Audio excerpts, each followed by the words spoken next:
There is a particular kind of fear that arises not when someone becomes louder, harsher, or more aggressive, but when they become whole. You may notice it as you heal. The people who once dismissed you, controlled you, or benefited from your self-doubt begin to grow uncomfortable, not because you are attacking them, but because you are no longer disappearing for them. Empathy, contrary to what we have been told, is not softness. It is not weakness. It is not submission. True empathy is forged in pain. You did to wake up one day magically able to read emotions, sense shifts in energy, or feel the unspoken weight in a room. You learned it because at some point your safety depended on it. You learned to listen deeply because no one was listening to you. You learned to understand others because you were not understood. And now here is the transformation. They expect that same empathic child to remain small. But healing changes the rules. As you begin to recognize your own needs, your own limits, something shifts. You no longer confuse empathy with endurance. You no longer believe love requires suffering. You start to feel compassion without self-betrayal. This is where fear enters the room, because the people who once broke you often relied on your lack of boundaries. They relied on your silence, your guilt, your tendency to explain their behavior better than they ever did. When you stop doing that, when you stop absorbing what was never yours to carry, you become unfamiliar to them. And unfamiliarity feels like danger to the unhealed. Your empathy now has edges. Your kindness has discernment. Your awareness has teeth. You see patterns instead of excuses. You feel discomfort and choose not to override it. You recognize manipulation not with anger, but with clarity. And clarity is terrifying to those who live in denial. This does not mean you become cruel. It means you become honest. You may even feel grief for the relationships that cannot follow you into this version of yourself. That grief is real. Honor it, but do not confuse it with failure. Growth always reveals who was attached to your pain rather than your truth. Remember this. You can understand someone as wounds and still refuse to bleed for them. Empathy does not require proximity. Compassion does not require access. Love does not require self-erasure. The empath you are becoming is not here to save anyone. They are here to be real, and that quiet, grounded, self-respecting presence will frighten the people who once needed you broken, not because you changed into something worse, but because you finally became yourself. And that is not something you should ever apologize for. Empathy is often mistaken for gentleness, for an inherent softness that belongs only to the kind or the emotionally fragile. But empathy is not born in comfort, nor does it grow in ease. It is forged in moments where pain demanded awareness, where survival required attention, where understanding others became a necessity rather than a choice. Empathy is not the absence of strength. It is the quiet evidence that strength was required long before it was recognized. Those who develop deep empathy rarely do so because the world treated them kindly. More often, it emerges in environments where emotions were unpredictable, where safety depended on reading the room, where love was conditional, or where pain went unseen. In such spaces, a person learns to notice the smallest shifts in tone, posture, silence. This attentiveness is not a gift handed down lightly. It is an adaptation. It is the nervous system learning to stay alert, the mind learning to connect dots before harm arrives. What later looks like emotional intelligence was once vigilance. Pain teaches listening in ways comfort never could. When one's own feelings are ignored or dismissed, a strange paradox occurs. The capacity to feel does not disappear, it expands outward. Instead of being met, emotion becomes a tool for navigation. Empathy develops because it has to. It becomes the bridge between inner chaos and external survival. This is why those who feel the deepest are often those who were once unheard. To call empathy weakness is to misunderstand its origin. Weakness avoids pain at all costs. Empathy has already been through it. It has sat with confusion, endured loss, absorbed disappointment, and still remained open. There is nothing fragile about a heart that continues to feel after being wounded. There is resilience in that openness, a refusal to harden, despite every reason to do so. Empathy also requires courage. It means staying present with discomfort, both one and another. It means allowing the truth of experience to exist without immediately numbing it or turning away. This is not passive. It demands emotional labor, regulation, and awareness. To feel deeply without becoming overwhelmed is a skill earned through struggle, not temperament alone. Pain refines perception. It strips away illusions and forces confrontation with reality. Those who have suffered often recognize suffering in others quickly. Not because they are drawn to it, but because they know its language. They recognize the silence behind forced smiles, the tension behind anger, the fear behind control. This recognition is not judgment, it is familiarity. It is the knowing that comes from having walked similar terrain. Empathy born of pain carries wisdom. It understands that people act from their wounds more often than from malice. It recognizes patterns rather than isolated behaviors. It sees the child behind the adult defenses. This does not mean excusing harm or abandoning boundaries. It means understanding the roots without denying the impact. That balance is not naive. It is deeply informed. There is also grief woven into empathy. Grief for what was missed, for the care that was needed but never received. Yet instead of turning the grief into bitterness, empathy transforms it into connection. It says, consciously or unconsciously, what I lacked, I will not withhold. This is not self-sacrifice. It is meaning-making. It is the human impulse to turn suffering into something that serves life rather than destroys it.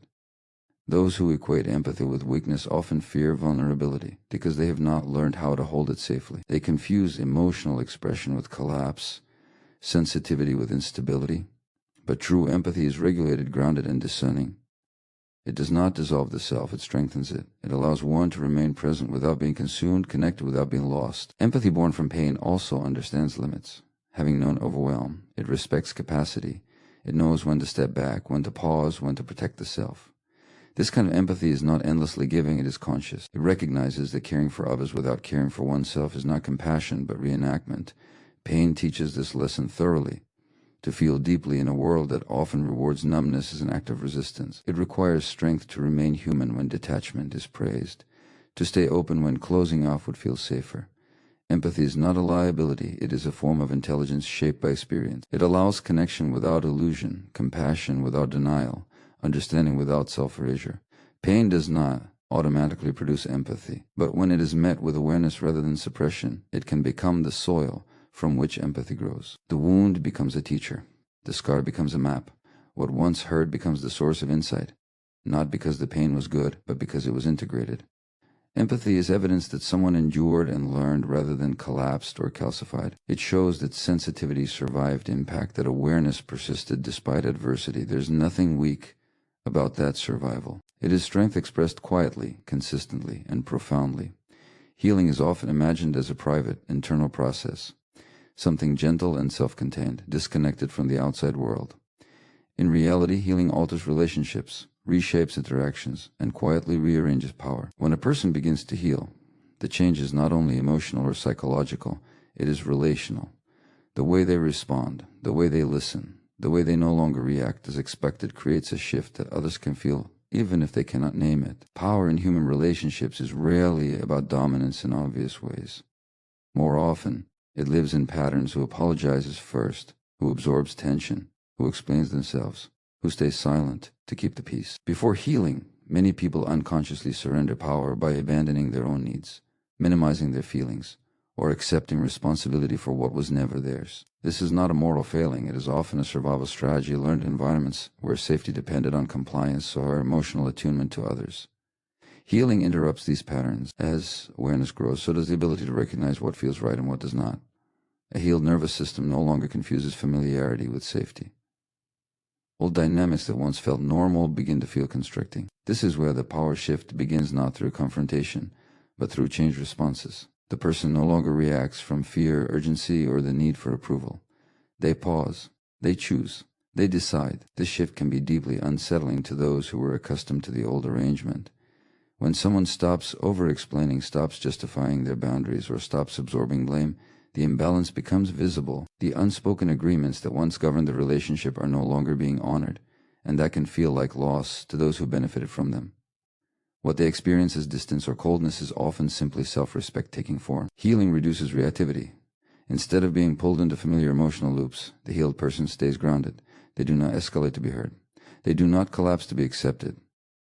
This steadiness changes the rhythm of interaction. Arguments lose their momentum. Manipulation loses its leverage. Guilt no longer lands the same way. The healed person is not harder, they are clearer. With healing comes the recognition that understanding someone as pain does not require absorbing it. Compassion remains, but it is no longer fused with self-sacrifice. This distinction is crucial. Previously, empathy may have been used as a way to tolerate harm, to excuse behavior, or to delay necessary change. Healing brings discernment. It allows one to hold empathy alongside accountability, That balance reclaims power that was once given away in the name of kindness. As power dynamics shift, resistance often emerges. Some people may accuse the healed individual of changing, of becoming distant, selfish, or unrecognizable. These reactions are less about the healed person as behavior and more about the loss of access others feel. Healing closes doors that were never meant to remain open. It removes the predictability that once made control possible. The healed person also stops negotiating their worth. They no longer need to be chosen to feel valid, nor do they fear abandonment in the same way. This internal security alters external dynamics profoundly. When someone is no longer afraid of losing connection at any cost, they can engage honestly. They can say no without panic. They can leave conversations unfinished. They can allow silence without rushing to fill it. Each of these shifts redistributes power back to the self. Healing clarifies responsibility. Instead of taking on emotional labor for everyone in the room, the healed person allows others to sit with their own feelings. This can feel uncomfortable at first, both internally and externally, yet it is a necessary correction. Power becomes more evenly distributed when each person is responsible for their own emotional experience. Importantly, healing does not aim to dominate or reverse roles. It does not seek to control others or assert superiority. The power it restores is internal. It is the power to choose alignment over approval, truth over harmony, presence over performance. This kind of power does not shout. It does not threaten. It simply no longer negotiates its existence. As healing continues, relationships that are flexible and mutual adapt. They grow healthier, more balanced, more honest. Relationships built on dependency or unspoken control often fracture. This is not a failure of healing, it is a revelation. The shift in power exposes what was sustained by imbalance rather than connection. Healing changes the power dynamic because it returns agency to where it always belonged. It transforms unconscious patterns into conscious choices. It replaces fear-based compliance with grounded presence. In doing so, it alters not just how a person relates to others, but how they inhabit themselves. Boundaries are often misunderstood as walls, as acts of rejection, or as signs of coldness. In truth, boundaries are not about shutting people out. They are about defining where one ends and another begins. They are not born from selfishness, but from self-awareness. When someone begins to set boundaries, it is rarely sudden or impulsive. It is the result of growth, reflection, and a long process of learning what it costs to live without them. Before boundaries exist, there is often overextension. Saying yes when the body says no, staying silent when something hurts, taking responsibility for emotions that do not belong to you. These patterns usually begin early, shaped by environments where love, safety, or belonging felt conditional. In such spaces, boundaries felt dangerous. Adaptation required compliance, emotional availability, or invisibility. What looks like kindness from the outside was often self-protection from within. Growth begins when awareness enters these patterns. A person starts to notice exhaustion instead of normalizing it. They recognize resentment as information rather than shame. They feel the quiet internal signals that were once overridden. This awareness is not comfortable. It challenges identity, relationships, and long-held beliefs about what it means to be good, loving, or loyal. Boundaries emerge from this discomfort, not as a strategy, but as a necessity. Setting a boundary requires clarity. It asks a person to name their limits, to honor their capacity, and to accept that doing so may disappoint others. This is why boundaries are proof of growth. They reflect an internal shift from external validation to internal alignment.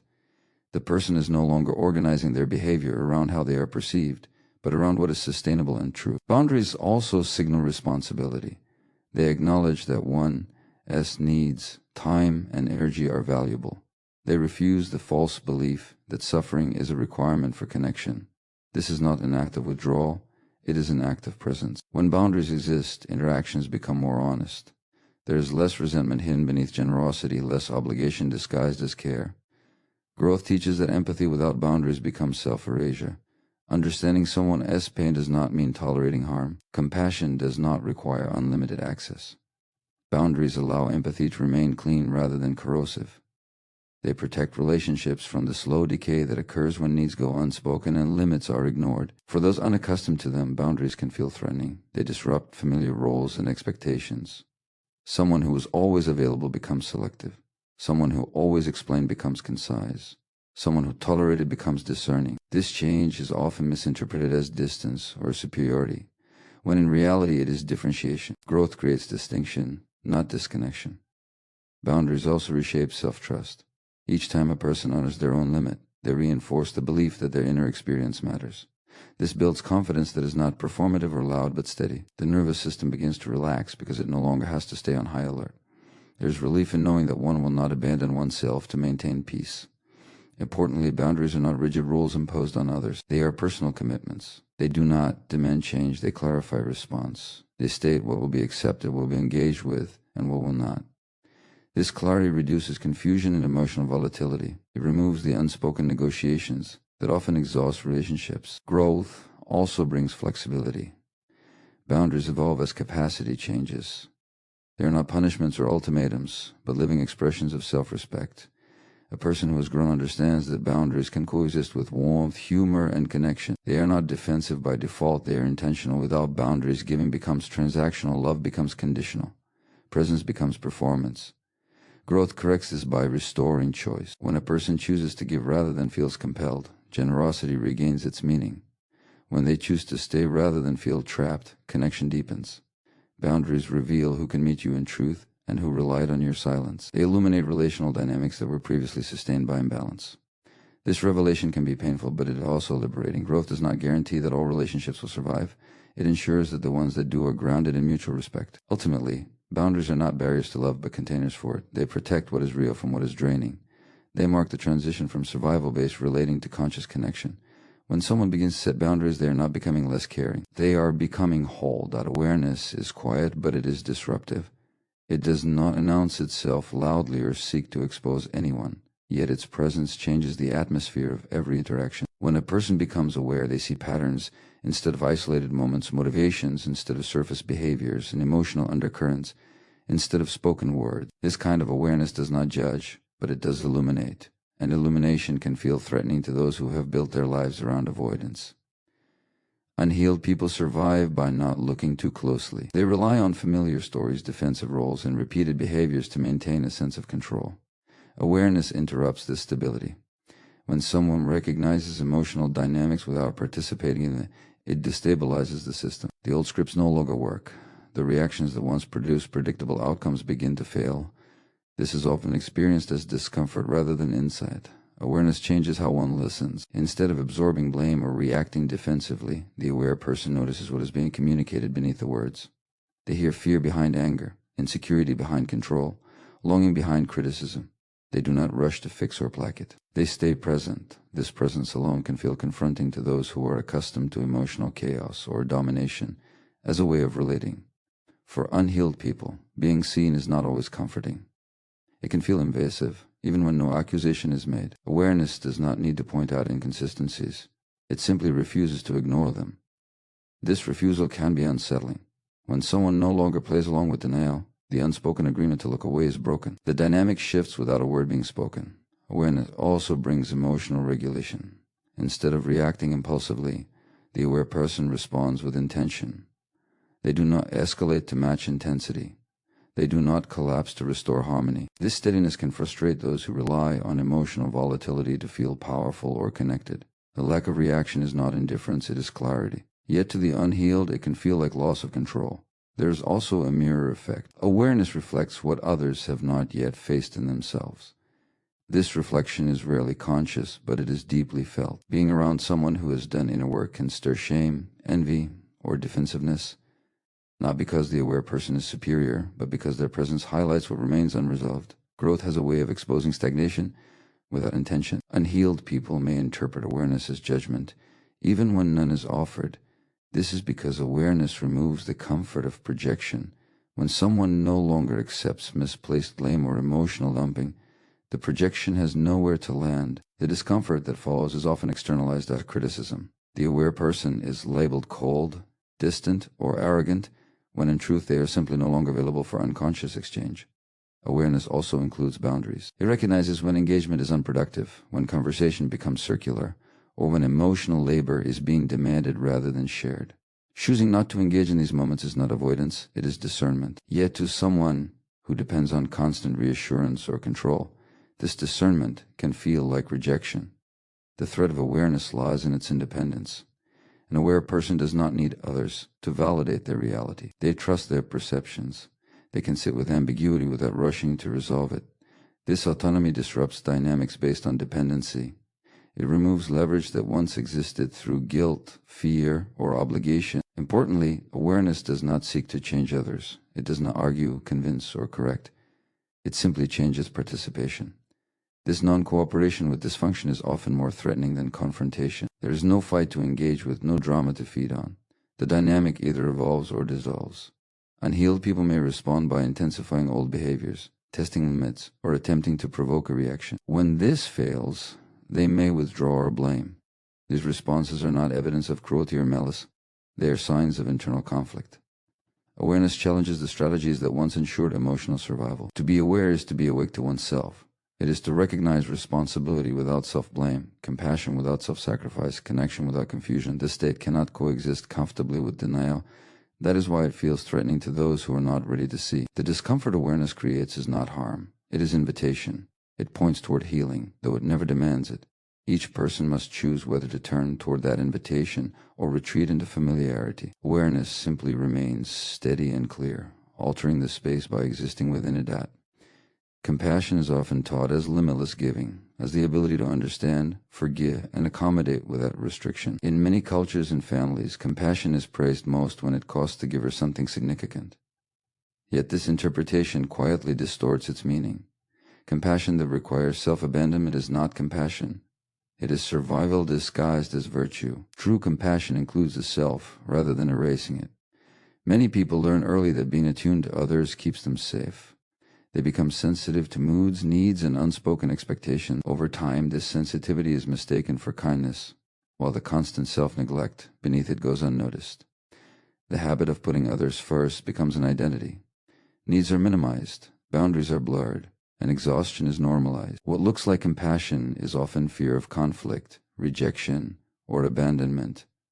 Self-abandonment occurs when understanding someone else's pain becomes a reason to ignore its own. The person explains harmful behavior instead of responding to its impact. They tolerate disrespect because they can see the wound beneath it. They stay in situations that drain them because leaving feels unkind. This is not compassion. It is a repetition of early learning where the self was made secondary in order to maintain connection. Compassion rooted in awareness functions differently. It recognizes suffering without romanticizing it. It sees pain without excusing harm. It allows empathy to exist alongside discernment. This kind of compassion understands that acknowledging someone as trauma does not require accepting their behavior. Responsibility and understanding are not opposites. They can coexist. Self-respecting compassion begins with attunement inward. It notices the body as signals, the emotional fatigue, the quiet resentment. It takes these signals seriously rather than overriding them in the name of being good. This inward listening is not selfish. It is the foundation that allows compassion to be sustainable rather than depleting. When compassion includes the self, it gains clarity. The person can say no without cruelty and yes without obligation. They can offer support without rescuing. They can listen without absorbing. This balance protects both parties. Without it, compassion becomes distorted into overfunctioning, where one person carries the emotional weight for everyone involved. There is often guilt that arises when self-abandonment is challenged. Choosing oneself can feel unfamiliar and wrong. This guilt is not evidence of selfishness. It is residue from conditioning that equated worth with sacrifice. Learning to stay present with this discomfort is part of growth. It allows compassion to mature beyond compliance. Compassion that does not abandon the self is boundaried. It understands limits and honors capacity. It knows when to step back, when to pause, when to disengage. These choices are not punishments or withdrawals of care. They are acknowledgments of reality. They prevent compassion from turning into resentment or burnout. This form of compassion also changes relational dynamics. When someone stops absorbing emotional labor that is not theirs, others are invited to take responsibility for their own feelings. This can feel uncomfortable, even threatening, to those accustomed to being carried, yet it creates the possibility for healthier, more mutual relationships. Importantly, self-inclusive compassion does not require hardness. It does not close the heart. It simply refuses to collapse. It allows tenderness without self-erasure. It stays connected without losing grounding. This stability is what makes compassion trustworthy. It is consistent rather than performative. There is strength in remaining compassionate without self-abandonment. It requires tolerating disapproval, misunderstanding, and sometimes loss. Not everyone will accept this shift. Some will prefer the version of compassion that required nothing of them and everything of you. Letting go of that expectation is part of reclaiming wholeness. Compassion is not meant to be a currency exchange for belonging. It is a quality of presence that flows naturally when safety exists. When the self is protected, compassion can be offered freely rather than strategically. It becomes an expression of abundance rather than depletion. To practice compassion without self-abandonment is to honor the full humanity of everyone involved.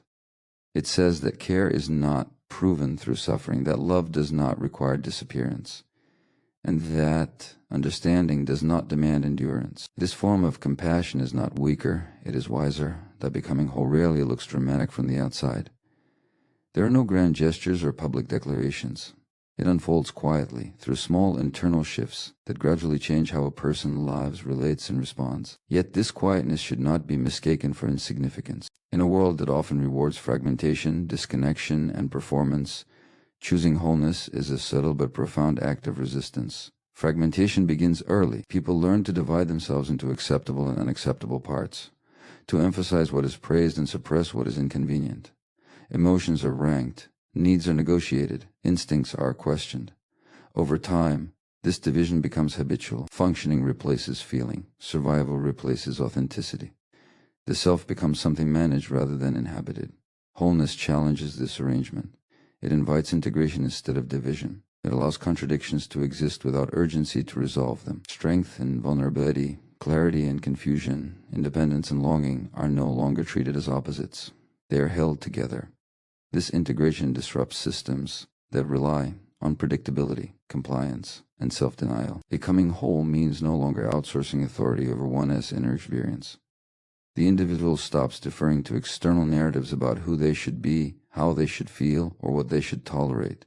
This does not create rebellion for its own sake. It creates alignment. Decisions begin to emerge from internal truth, rather than external pressure.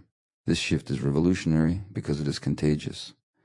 A person who lives from wholeness models a different way of being without preaching it. Their presence offers permission. It demonstrates that it is possible to be grounded without being rigid, open without being exposed, connected without being dependent. Such presence quietly unsettles norms built on fear and fragmentation. Wholeness also reclaims emotional literacy. Instead of numbing or acting out feelings, the whole person listens to them. Emotions become information rather than obstacles. This listening changes behavior. It reduces reactivity and increases choice. It allows pauses where impulses once ruled. This alone disrupts cycles of conflict and misunderstanding. In becoming whole, a person also redefines success. It is no longer measured by approval, productivity, or endurance. It is measured by coherence, by the sense that one's inner and outer lives are aligned. This redefinition resists cultures that equate worth with output and self-neglect with dedication. Wholeness requires facing what was avoided. It asks for honesty about pain, patterns, and unmet needs. This is not indulgent introspection. It is courageous confrontation. Avoidance maintains the status quo. Integration transforms it. By meeting what was split off, the individual weakens the hold of past conditioning. There is a relational impact to wholeness. The whole person no longer participates in dynamics that require fragmentation. They do not play roles that demand self-betrayal. They bring their full presence into relationships, which invites authenticity or exposes incompatibility. This honesty can feel disruptive, but it is also clarifying. Becoming whole also means relinquishing the identity of being broken. While pain is acknowledged, it is no longer the organizing principle. The individual stops defining themselves by what happened to them and starts orienting toward who they are becoming. This shift undermines narratives that profit from perpetual deficiency. The revolution of wholeness is quiet because it does not seek to overthrow others. It dismantles internal structures of fear, shame, and disconnection. Yet these internal changes ripple outward. They influence families, workplaces, and communities. A regulated, integrated individual changes the emotional climate around them. Wholeness resists urgency. It allows slowness in a culture addicted to speed. It values presence over performance. It honors rest as much as effort. These values challenge systems built on extraction and exhaustion. There is also humility in wholeness. It does not claim perfection. It accepts limitation without collapse. It allows growth without self-attack. This humility is disarming. It removes the need to prove or defend. It creates space for genuine dialogue rather than competition. To become whole is to choose coherence in a fragmented world. It is to live in alignment with one as values, emotions, and body. This choice does not announce itself, but it is felt. It alters interactions, priorities, and possibilities. The quiet revolution of wholeness does not demand attention, it simply persists. And in persisting, it offers an alternative to disconnection, not through force, but through embodied truth.